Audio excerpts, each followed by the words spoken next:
Got the two hot hitters coming up, and McKee's having trouble finding the plate. It's 3-0. Nellie Bryles injured his shoulder in his last start. When he was warming up, he said it hurt, but he wanted to start, and then it really pained him on the second pitch to Jorgensen.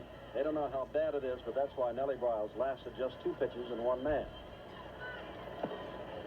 He got the outside corner that time with a fastball. That Pittsburgh bullpen will be quite busy quite early. They cannot afford to let any game get out of hand. That would be nearly insurmountable, wouldn't it? This time a slider on the inside corner. 3 balls, 2 strikes. Jim, you've heard the expression by many managers and players, we're taking each game as we come to it. I think in this case, Pirates are taking each inning as they come to it. They cannot afford to fiddle around with a pitcher too long in one particular inning and get out of the ball game. Third base. They got him.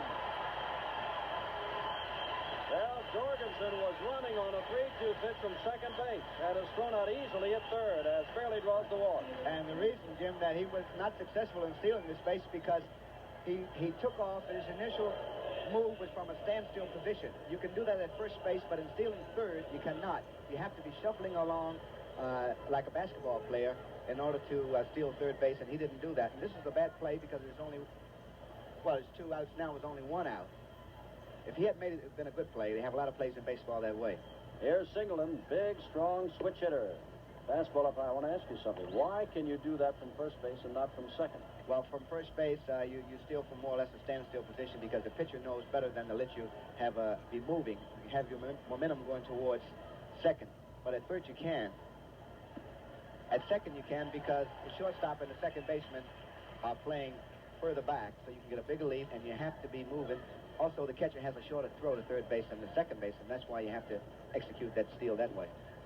1 ball, 1 strike to Singleton. Inside, in other words, he's got to throw a longer distance when you're going from first to second, so you can afford to perhaps start from a standing position, the pitcher. But since it's a shorter throw to third, you better be on your way or you're not going to make it. Exactly. Okay. 2 balls, 1 strike, 2 out, Fairley at first base.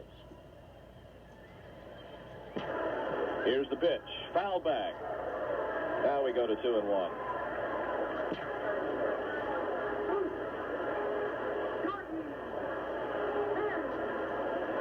McKee winds it up to 2-1. And a swing and a little looper caught by the shortstop Maxwell, and Rogers has to hurry back to first base. Jorgensen is out on a soft line drive to short, out number 2.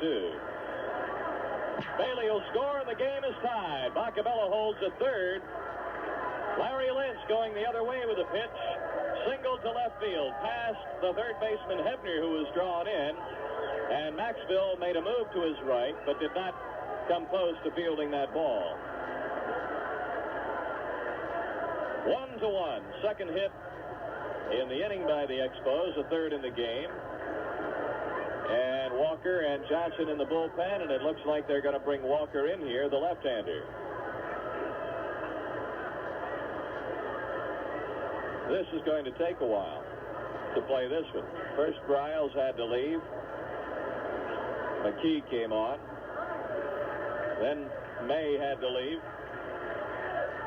Sanguillen came in to catch. Now McKee is leaving. And Luke Walker is coming in.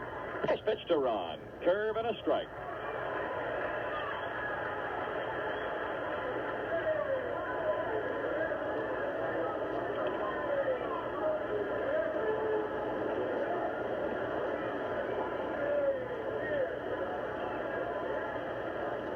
Walker working from the stretch, taking some time, and Fairley stepped out.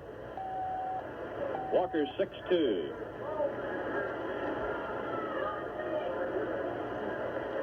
'29-year-old Texan. Pitches inside, ball 1, a ball and a strike to Fairley.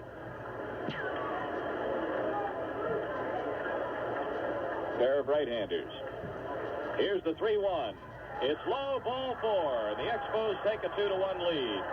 Fairley draws a walk with the bases loaded. And Ron picks up his 49th run batted in. Bacabella scoring from third base. The run is charged to McKee.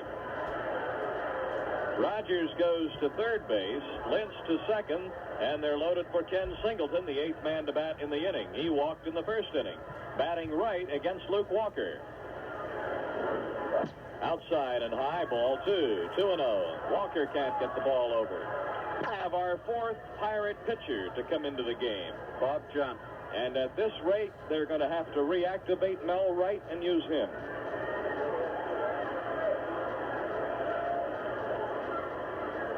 Can you believe it? Dave, while we have a chance, we might check some of those other town scores. Now, all this means is that Kenny will move over and hit from the other side. He'll bat left-handed against Bob Johnson. The Expos lead 2-1. And this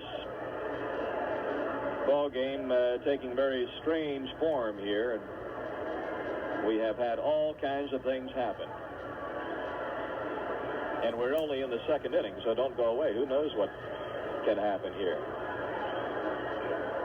Well, it's been on and again, off again, Finnegan all afternoon. We went on the air at 2 o'clock this afternoon Eastern time, and here it is advancing on 6:30. And we'll take 10 seconds for station identification. It's loaded, 2 outs. Top of the second.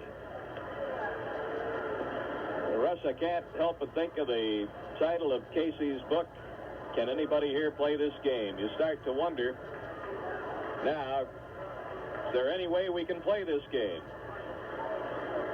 Johnson, the 4th Pirate pitcher to work.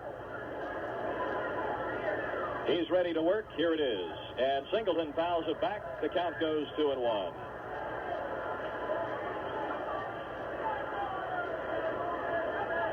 This is Bob Johnson's 50th appearance of the year. He has a 4-2 record with 4 saves and a 3.63 earned run average. He's been used both as a starter and as a reliever, mostly as a relief pitcher. He started 2 games. Kenny fouls another one back. Strike 2. Johnson coming in with fastballs. The count 2-2.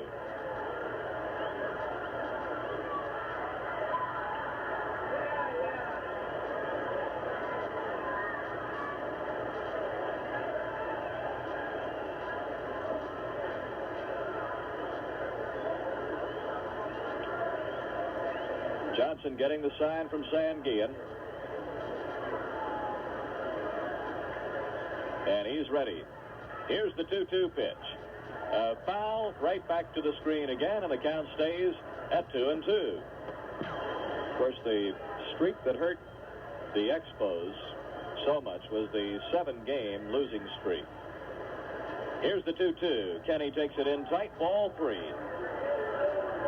So now, 2 down, the runners can go. 3-2 the count on Singleton.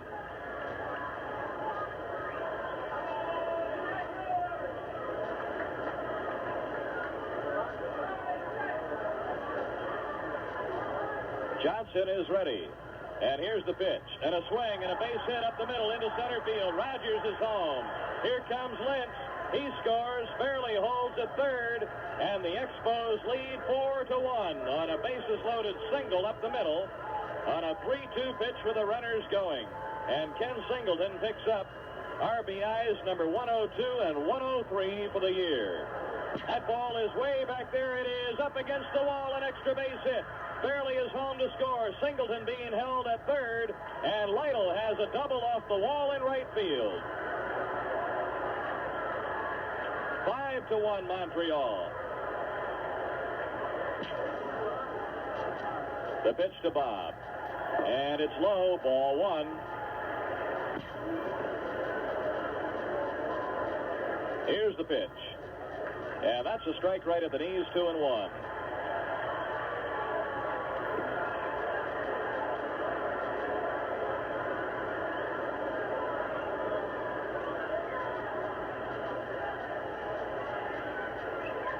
Johnson ready to go. Here's the 2-1 offering. And a strike call, 2-2 to Bob.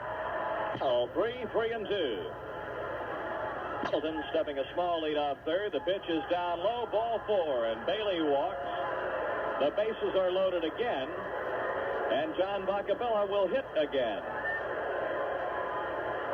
1, 2, 3, 4, 5 walks issued to Montreal hitters so far.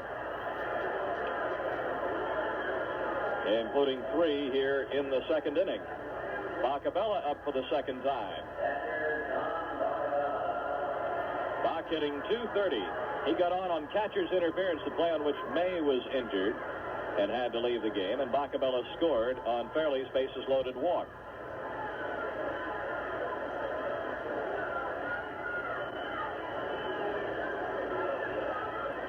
There are 2 outs, and the Expos lead 5-1. The pitch to Bacabella, high, and ball 1. Bailey at first, Lytle at second, Singleton at third base.